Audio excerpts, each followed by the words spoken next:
धीरे धीरे रे मना धीरे सब कुछ होय, धीरे धीरे रे मना धीरे सब कुछ होय, माली सींचे 100 घड़ा रीतु आए फल होय।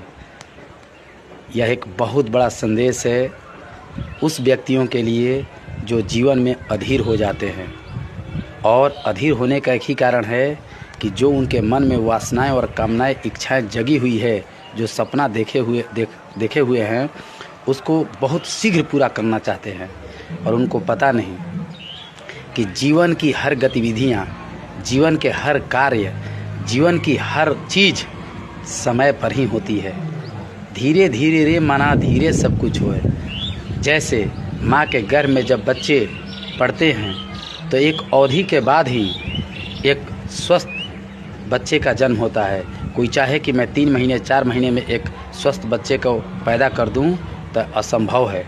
एक वृक्ष जब छोटा होता है तो छोटे धीरे धीरे एक समय आता है, तब उस वृक्ष में फूल फल लगते हैं, समय आने पर ही।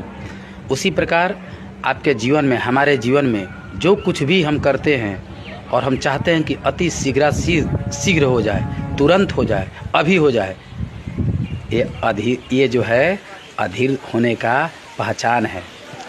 जगत में जो कुछ भी होगा वो अपने समय पर आएगा। जैसे एक वृक्ष हम लगाए हैं, जीवन से जोड़कर इसको देखिएगा।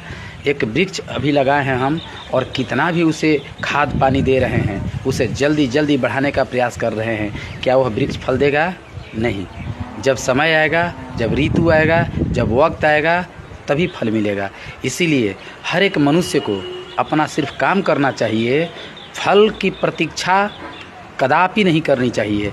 ये हमसे हजारों वर्ष पहले श्री कृष्ण गीता में भी बोल चुके हैं, श्री कृष्ण भगवान, कि आप सिर्फ कर्म करें, निष्काम करें। सब लोग तो सकाम करते हैं, अत्यधिक मनुष्य सकाम कर्म करते हैं। सकाम का मतलब वैसा काम जो कर्म करे और फल की प्रतीक्षा करे, फल की चाहत रखे। अगर फल उसके अनुरूप ना हो तो क्या हो जाते हैं? हतोत्साहित हो जाते हैं, निराश हो जाते हैं।